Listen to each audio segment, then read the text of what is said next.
Warahmatullahi wabarakatuh. Pada kesempatan ini, kami ingin menyampaikan bahwa dengan mulai menurunnya kasus konfirmasi COVID-19, Kementerian Kesehatan akan mulai untuk memfokuskan diri melakukan transformasi di sektor kesehatan sebagai arahan Bapak Presiden ke kami. Ya. Dan salah satu yang kita lihat perlu sekali untuk dilakukan transformasi adalah di sumber daya manusia kesehatan. Sebagai gambaran teman-teman, saya ingin sampaikan beberapa data. Ada sekitar 586 dari 10.373 puskesmas yang sampai saat sekarang, jadi April 2022, itu belum memiliki dokter. 5,65% puskesmas kita tidak ada tenaga dokter. Kemudian fakta yang kedua adalah sebanyak 5.498 dari 10.373 puskesmas atau 53% belum memiliki 9 jenis tenaga kesehatan sesuai standar. Jadi kita ada standar yang untuk satu puskesmas harus memiliki 9 jenis tenaga kesehatan, dokter, dokter gigi, dan lain sebagainya, bidan, perawat. Nah itu 53% puskesmas yang jumlahnya 10.373 belum memiliki 9 jenis nakes sesuai standar. Fakta yang ketiga, ada 302 dari 608 atau 48,9% rumah sakit umum daerah kelas C dan D di seluruh Indonesia yang belum memiliki 7 dokter spesialis. Jadi rumah sakit umum daerah itu ada standarnya, dia harus memiliki kelas C dan D ya, harus memiliki 7 jenis dokter spesialis. Nah, baru 302 dari 618 atau 48,9% RSUD kelas C dan D di seluruh Indonesia yang memiliki lengkap 7 dokter spesialis ini. Yang lainnya belum. Ya, ada spesialis anak, obgyn, bedah, penyakit dalam, anestesi, radiologi, dan patologi klinik. Jadi di satu sisi kita melihat nih, ada kekurangan tenaga kesehatan termasuk dokter, dokter spesialis yang sangat signifikan di Indonesia. Nah, di sisi lain, kita juga melihat bahwa dengan adanya aturan yang baru, di tahun 2023 tidak ada lagi tenaga honorer kesehatan. Jadi tidak ada lagi tenaga kesehatan sifatnya honorer. Dan kami merasakan di masyarakat, khususnya tenaga kesehatan ini, terjadi kekhawatiran bagaimana dengan nasib kami ke depannya. Karena aturannya ada di 2023, tidak ada lagi posisi tenaga honorer untuk tenaga kesehatan. Nah, pemerintah sudah duduk bersama-sama, yaitu Menteri Kesehatan, Menteri Pendidikan, Kebudayaan, Riset, dan Teknologi, Menteri Pendayagunaan Aparatur Negara, dan Menteri Bappenas, ya, Perencanaan Pembangunan Nasional, dan kita sudah duduk bersama, dan kita sudah berdiskusi dan disetujui untuk membuka formasi di tahun 2022 sampai 2023 ini untuk menerima tenaga honorer kesehatan yang sekarang ada di daerah-daerah sebagai calon ASN statusnya atau pegawai pemerintah dengan perjanjian kerja atau P3K. Ini sama seperti yang dilakukan di Kemendikbud untuk guru-guru. Ya, sebelumnya sudah dilakukan. Jadi sekarang kita di Kementerian Kesehatan juga melihat bahwa kita memiliki banyak tenaga honorer yang sudah bekerja sebagai tenaga kesehatan, dan di tahun 2022 dan 2023 ini nanti kita buka formasinya untuk bisa diterima sebagai calon ASN dan pegawai pemerintah berdasarkan perjanjian kerja atau P3K. Nah, kita juga sudah menyampaikan ini ke seluruh daerah, ya, pemerintah daerah, dan sudah mulai masuk data-datanya. Sampai sekarang ada 200.000 tenaga kesehatan dengan status honorer yang sudah menyampaikan data-datanya ke Kementerian Kesehatan untuk bisa diproses sebagai calon aparatur sipil negara ASN atau juga pegawai pemerintah dengan perjanjian kerja.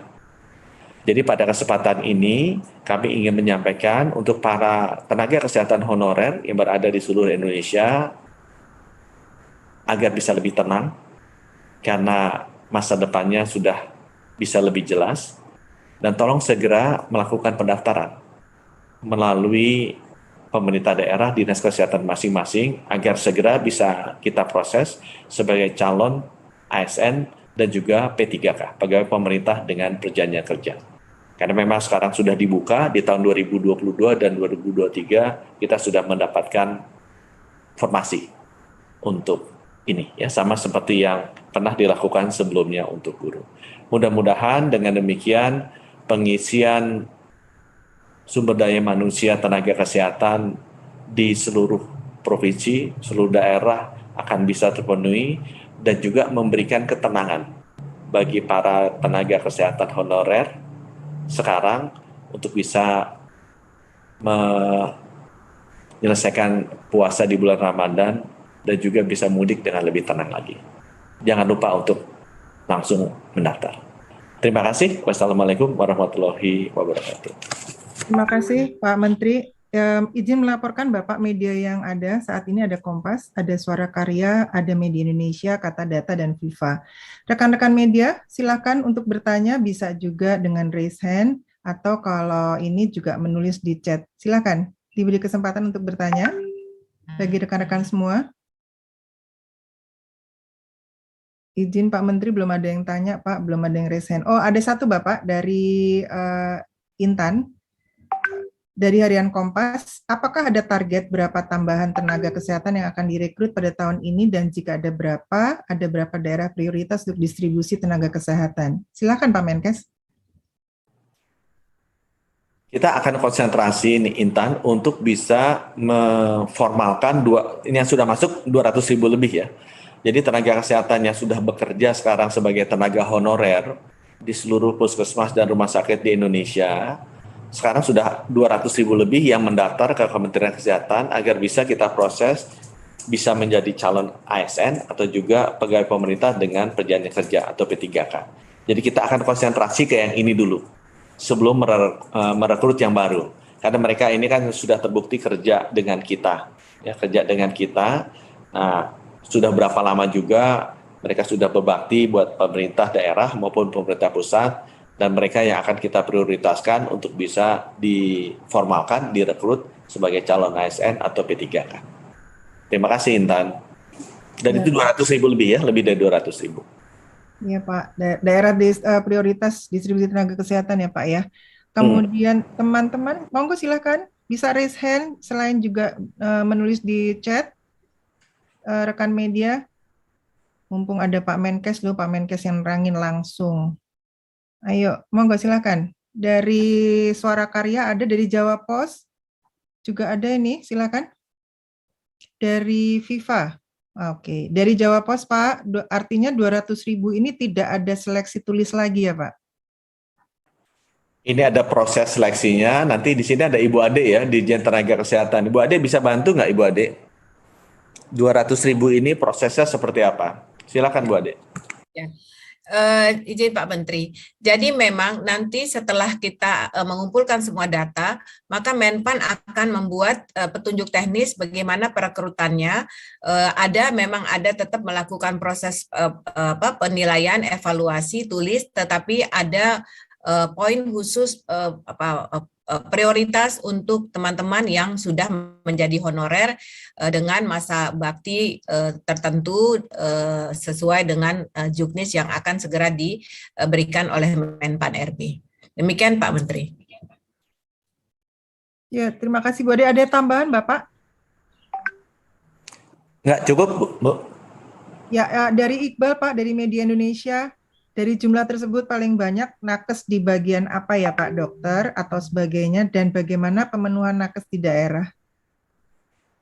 Nanti Ibu Ade yang udah bisa update juga ya, data yang sudah masuk 200.000 itu apa. Tapi kalau dugaan saya yang paling banyak bukan dokter. Karena seingat saya sih dari 9 nakes yang ada di puskesmas yang 10.373 itu dokternya cuma 2 tuh kalau nggak salah, satu dokter umum dan satu dokter gigi. Jadi mungkin berapa? 2 dari 9 kan, ya 2 dari 9, 22%, 23% lah dokter. Sisanya adalah bukan dokter. Mungkin Ibu Ade ada tambahan Bu, yang paling banyak nakesnya itu apa yang 200.000 ini? Ya, sampai saat ini data yang kami terima yang paling banyak adalah perawat, Pak Menteri. Perawatnya paling banyak. Sudah menjawab ya Iqbal? Iya, perawat ya Mas Iqbal. Kemudian Suara Karya nih belum bertanya, monggo silakan. Ada juga Viva. Kalau nggak ada, kita tuntaskan saja Pak Menkes. Iya. Ya, sekali lagi kalau gitu terima kasih rekan-rekan wartawan. Nanti Ibu Wiwit coba tolong di press release-nya juga disampaikan ke media karena penting nih dekat-dekat sebelum Lebaran saat mudik para tenaga kesehatan ini juga bisa menjadi lebih pasti mengenai statusnya mereka. Baik, Demikian. Pak. Terima kasih. Wassalamualaikum warahmatullahi wabarakatuh. Terima kasih Pak Menkes, terima kasih Bu Ade, Bapak dan Ibu sekalian yang hadir dan teman-teman semua. Sehat selalu untuk kita dan segera mungkin juga akan kami tuliskan press release dan juga teman-teman bisa memberitakan supaya bermanfaat dengan para nakes semuanya. Terima kasih, sehat terus, selamat menjalankan ibadah puasa sampai selesai. Wassalamualaikum warahmatullahi wabarakatuh. Waalaikumsalam warahmatullahi wabarakatuh. Terima kasih Bapak. Kami tutup ya, Pak.